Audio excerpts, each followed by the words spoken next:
Alright guys, Tactical Bit here today, and I wanted really to continue the discussion from yesterday when we talked about teams effectively likely being forced to change their names. I wanted to make a quick comment on that because some of you guys were commenting like, oh, you know, why didn't they change their name to like the Houston Optic or the Dallas Envy or something like that?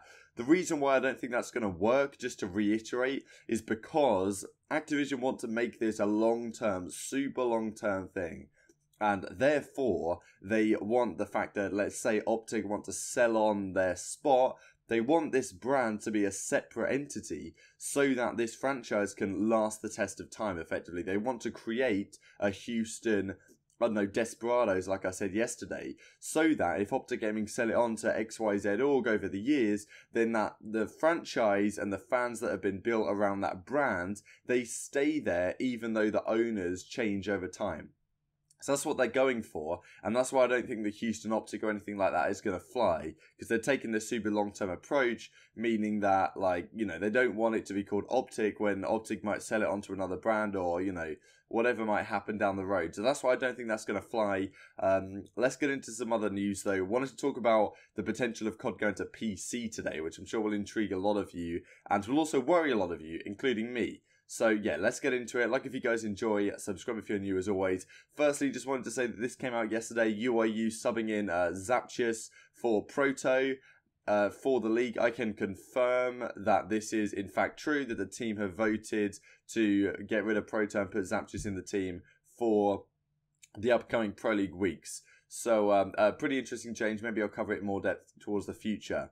So here we go. I went over this yesterday once again. COD Burner has these 200 odd images from supposedly a meeting with Activision with some of the potential investors at the end of April, and can't put all the pictures on the internet. The ones he has put on always keep getting taken down. But one of them did say something along the lines of, the inaugural season will be on console with the potential of moving to PC after that. So it's apparently going to be starting, you know, next January, the league is going to begin. So January 2020, the first season, and then maybe January 2021, they're thinking about moving it to PC. Now, when I first heard of this possibility, I thought, okay, it's not really going to be a big deal because they'll still use controllers on PC, right? It's still possible to play on PC and then still use controllers, but just get a higher, you know, prevent people from using keyboard and mouse and just get a higher resolution, or like you can have a better field of view. I'll show you a clip here in just a second from a PC player that happened to be floating around on Twitter a few hours ago. So, so yeah, I'll just put it on screen for you guys to enjoy. Credit to Arrays, I think, for the clip. Go next. Oh, I'm sorry.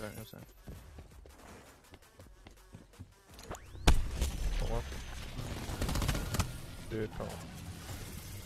Leave me off the room, I go. Come on. Don't have ammo. Was you? Oh, didn't look at me much. Come on, point. This is a weak one, HP. Kid going up the fucking spot. Can you see the R?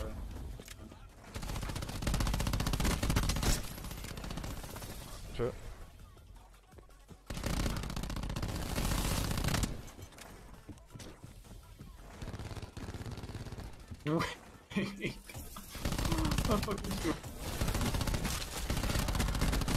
Nice crash. I got full streak. So as you can see, he's a keyboard and mouse player, but he's using a very high resolution, which allows you to see a lot more. It does look rather ugly. From my estimation, I think Call of Duty is a game that it's interesting how it works, but I feel like it plays so much better on console. It's so much purer on console. There's something about the movement which doesn't seem to work as well on PC. It's something that feels like it works so well with a controller, from my opinion. But if it did move to PC, you would be able to get the benefits of, say, you know, higher FPS, higher potential resolution. There might even be better support on PC, as in there's the possibility to have things like CSGO, where if the game was to crash or anything like that, you might be able to at some point restart it from a certain point within the game rather than having to go all the way back to the start. The PC overall is like a superior system to the PS4, as in it can do more, it's more powerful. It's got more potential, but at the same time, it also brings up the question of Sony has sponsored, you know, Call of Duty on PS4 for years, and it was Xbox and Microsoft before that. Now it's been Sony for a long time. How exactly is that contract going to work? Because Sony still have a contract with, and maybe will continue this contract the next few years to get the DLCs early and all that sort of stuff. So if it moves to PC, is that contract still going to stay in Call of Duty, or are they going to get rid of that? Are they going to partner out with like Intel, these kind of brands? I don't know. But also, given how drastic they're going down this route of potentially getting rid of these, getting rid of the names, would it really shock you if they decided to go keyboard and mouse as well? Because they don't seem to have any regard for the history of Call of Duty, the 10 years of history that we've had, and all the players that everyone loves to watch. Would it really shock you if they say, okay, we're going to bring in all these brands, we've got all this money, we're going to effectively start Call of Duty afresh, just like we did Overwatch, and we're just going to build it up from the ground up from now on a PC scene? Would that surprise you? Because right now, I would be a little bit surprised, but it wouldn't overly shock me, because I don't think that they're really thinking in the same frame of mind that we are. Obviously, that's not what we want to see, because I'm sure that even when it goes franchising, there's going to be a fair few retirements coming along. And even if it goes to PC, I don't think there's basically any players in our scene that are going to be left competing, because, even that guy, that Arrays guy, pretty damn nasty, So it's like, who in our scene can actually play that well on the keyboard and mouse?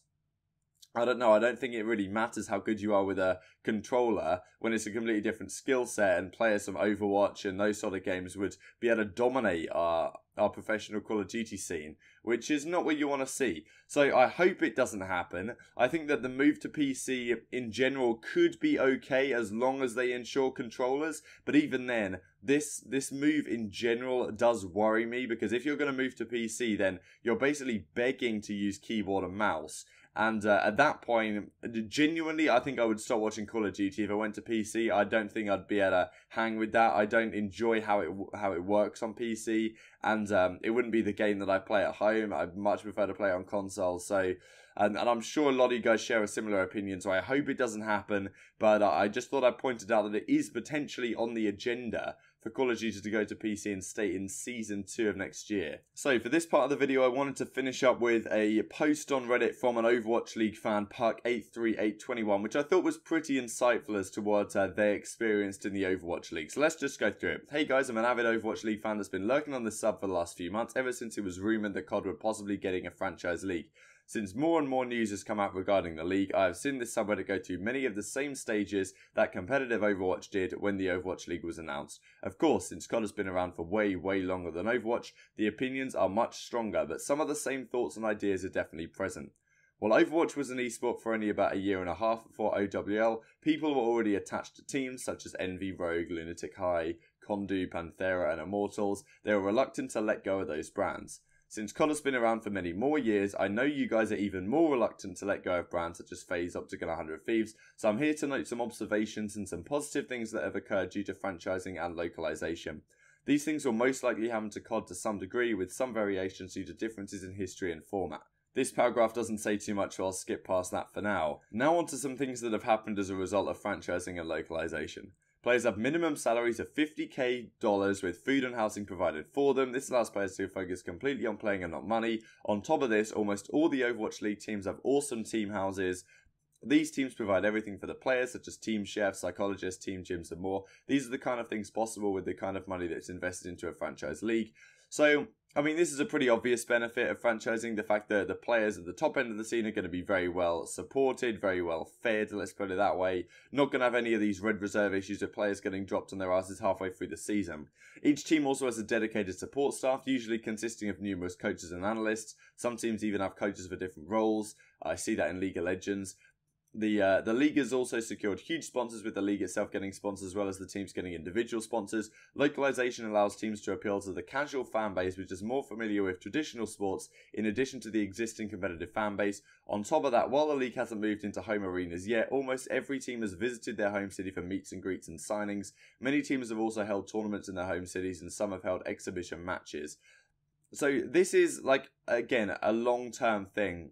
And I feel like Activision may think that the way to appeal to the casual fans in Call of Duty that don't watch competitive CoD is to go down this route. And they may well be onto something here, because us competitive fans that have been around for several years, say, and have been watching Call of Duty develop and the storylines and the brands and all these things, they may think, well, who really cares about those players? What if we just can, even if we alienate those guys, what if we can appeal super heavily to the really casual fan who might follow Scumpy and the like on Twitter, but also is much more in tune with real sports than he is with competitive? They may be a bigger number than what there are of us, I guess you could say.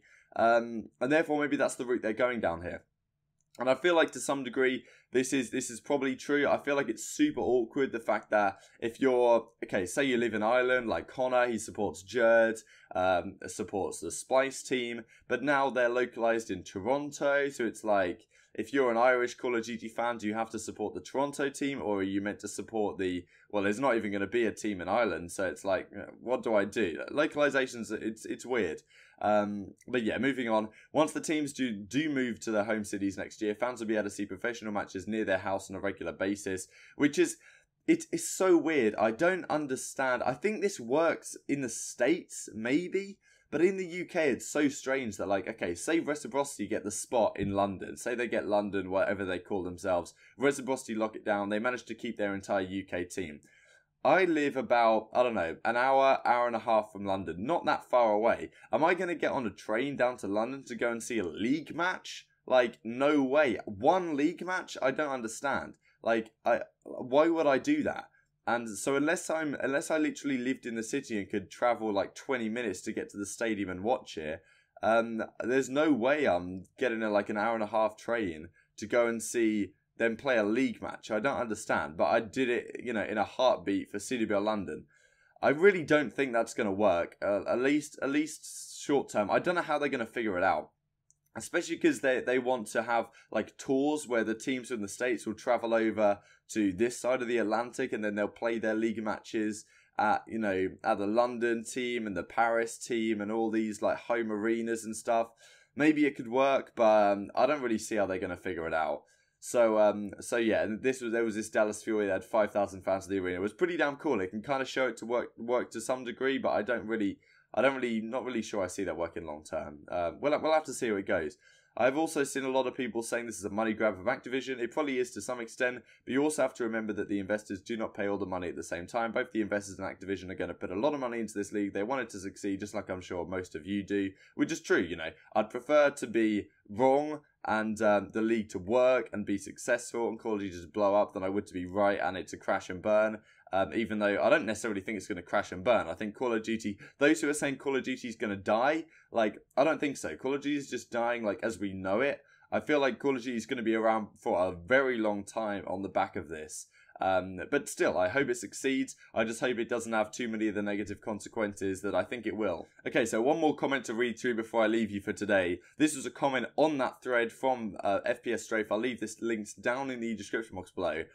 Honestly, my biggest worry for franchising is that all the personality within the scene will cease to exist. For Overwatch League at least, the player code of conduct is fairly egregious, forcing players to act the way Blizzard wants to. 100% true. Many stories in Overwatch of people getting banned. You can't use the Pepe symbol or you can't use Pepe or anything like that. You can't use certain emotes in the chat. You can't use the OK symbol because it's like a white nationalist symbol, whatever. Not going to get into that. But yes, the players have a very strict regime of what they can do because they are representing Activision now. They are representing the league. They haven't been too strict on it recently in Call of Duty. And we know what Call of Duty players are like on Twitter, right? Like, these guys' personalities are off the charts. They will tweet about literally anything.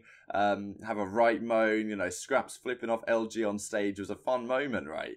And I don't know if that stuff's going to be allowed, because if Scraps is now considered a representative of Activision's best interest, then maybe that's not how it works. But so FPS Strafe shows this from supposedly the Overwatch League manual or something like that. All team members and owners must at all times observe the highest standards of personal integrity, a good sportsmanship, and act in a manner consistent with the best interests of the league. Team members and owners are required to behave in a professional and sports-like manner in their interactions with other competitors, league officials and members of the league office, the media, sponsors and fans. Team members and owners may not use obscene or offensive gestures or profanity in their tags, player handles, game chat, live play communications, lobby chats, shoulder content, interviews, or other public-facing communications of any kind. This rule applies to English and all other languages. The CoD community was practically built from different personalities. I feel with franchising, a lot of the players we know and love have become nothing more than robots being told what to do and how to act. People don't watch CoD for the game itself, they watch for the players involved. If you take away the personality and charisma from the scene itself starts to dwindle. I think this is very true, and maybe something that's true with esports more generally, as that it's very player focused, it's very personality focused, especially Call of Duty. There's so many funny clips of like Crimsix going into a league play match and just talking shit on some of the guy that's shit in the bed on his team or something like that. Won't be allowed to do that. More than likely. So I thought I'd just leave you with that. I'm sure the discussion will continue in future days. So yeah, I hope you guys enjoyed the video. Like if you did, subscribe if you're new as always. Leave your thoughts down in the description box below. Not in the description, in the comments. You can't edit the description. Got to get that wrong all the time. And yeah, I'll see you next time.